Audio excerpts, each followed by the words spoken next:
Usa kaming gabi pag-usab sa ating mga angkol ngayon na naminaw sa atong programa. Sukad pa ganina, hangtod karon or hangtod ba sa alas 12 sa midnight.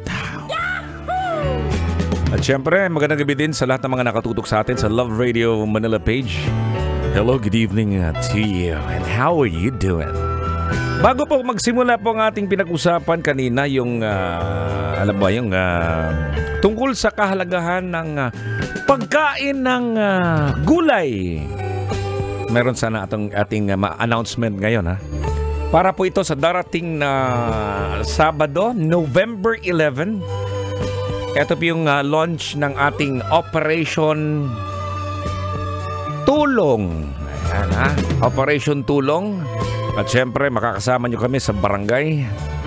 Abangan nyo ang ating MBC Operation Tulong sa Sabado, November 11 sa San Andres Sports Complex dito lang sa Maynila, no?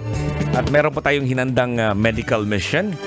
So, ibig sabihin dyan, mamimigay po kami ng drugs. Oo, drugs. Ibig sabihin, mga medisina.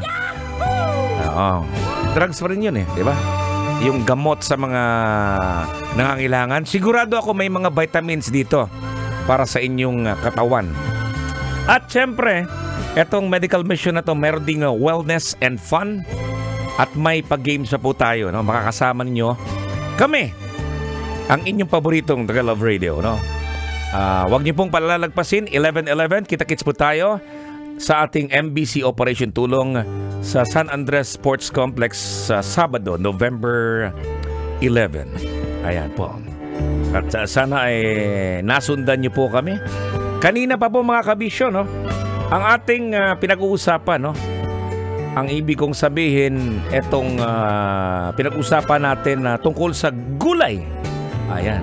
So eto ilan po sa mga importansya, no, ang benefits po sa atin, no, ang atong pagtuki-tuki. Kabahin nining mga kaimportante og pag-umom og utanon. Unsa to? Umumon ang utan. Oo, sinasabi natin para mas lalo pa nating mas maintindihan natin mga kabisyo, no. Good evening po sa mga kaka-share lang at kaka-comment lang po, no. So ang pagkain po ng gulay ay marami pong benepisyo. Alam na po natin yan, no? Nung kabataan natin, siguro isa ka sa mga bululyagon, isa ka sa mga pasaway, no? Pinapakain ka ng iyong mga magulang. Sabi sa ayoko niyan. Bakit ayaw mo? Wala lami, di ko ana ma. Diba? Yun yung mga batang mga hindi sumusunod sa mga magulang, diba? Oo, dili sila mukaon kung dili sila ganahan. Pero eto nga, marami pong benepisyo sa kalusugan sa ating katawan yan, no? Ang gulay. Ang mga pagkaing mayaman sa sustansya na ito ay mahalaga para sa pagpapanatili ng balancing diet natin at syempre pampalusog na pamumuhay. Hindi naman po pwedeng lagi na lang karne, no? Masarap yung karning baboy ito, no? Yung inihaw na karning baboy, lami akin na sinuba, agoy kalami. Pero hindi naman po pwedeng lagi na lang karning baboy. Dapat meron ding gulay. At ilan sa mga pangunahing benepisyo ng pagkain ng gulay ay ito pong sumusunod ha mga kabisyo. Mayaman sa nutrisyon, no? Hindi kagaya ng baboy. Sige naman ako. At itong mga gulay ay puno ng mahalagang vitamins, minerals at dietary fiber na mahalaga para maayos ang pang-andar ng ating katawan. So ibig sabihin yan mga kabisyo, lahat ng mga gulay ay may kanya-kanyang nutrients, no? Para mapapabuti ang kalusugan ng ating mga katawan, mga angkol ug anti. Na ay particular nga nutrients para mutabang sa atong pang-adlaw-adlaw nga panikay-sikay. Di lang kay way gamit ang imuhang pag-umom. At least na ay gamit ang imong pag-umom. Di lang ikaw ang muom-om pati si angkol. Umanay taggulay. Pangalawa, ayan, eto, pang malasakit sa kalusugan. Alam na po natin yan, maraming gulay ay mayroong mga antioxidant, no? At etong tinatawag nating phytochemical na tumutulong sa pagbawas ng panganib ng mga sakit tulad ng sakit sa puso at ilang uri ng cancer at diabetes.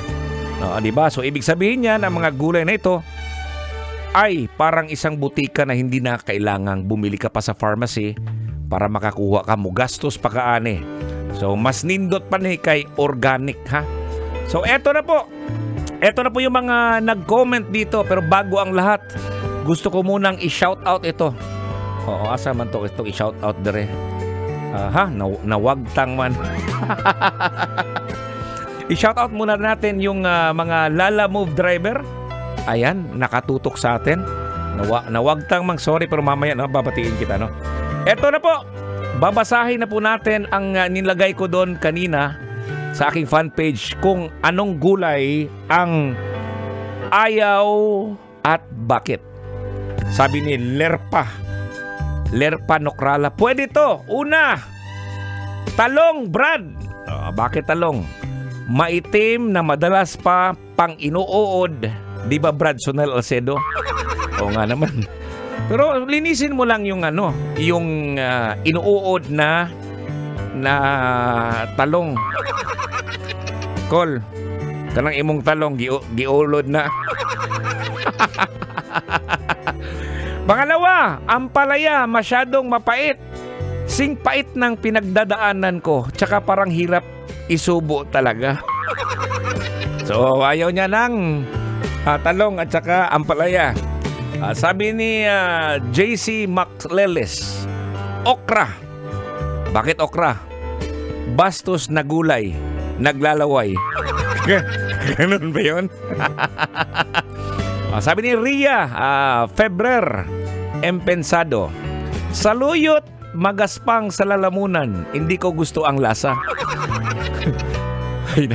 Sabi ni Zamina Bell, no, sayote og saluyot kay danlogtas o dili tarungi og hinlo na ay uod nagtago sa dahon. Listening from Lebanon.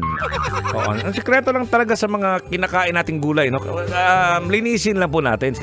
Sikreto yung malupit yung mga uod, no, malaking tulong yon. May nagsabi nga sa akin, pag may uod yung gulay, dagdag yan ng nutrients. May kasamang protina. Okay, sabi ni Inday Lin Aton, kalabasa kasi di ko bet ang amoy niya, lalo na masagi yung dahon niya. Grabe ang baho, kaya ma-imagine ko kung amoy pag nakita ko yung bunga. Ganun ba yon? Oo, meron din dito alugbate, sabi ni Reyes Gems. Uy, lami yung masarap yung alugbate, ha. Lalong-lalo na sa nilalagayan, no, ang alugbate at saka ampalaya. Tuwing Biyernes yan. Masarap yan, no. Okay, no, tuloy-tuloy pa rin tayo sa mga kabisyo po nating nanonood sa ating Facebook Live sa Love Radio Manila page. And tuloy-tuloy muna natin ang music dito sa 90.7 Love Radio. May gabi. Close your eyes.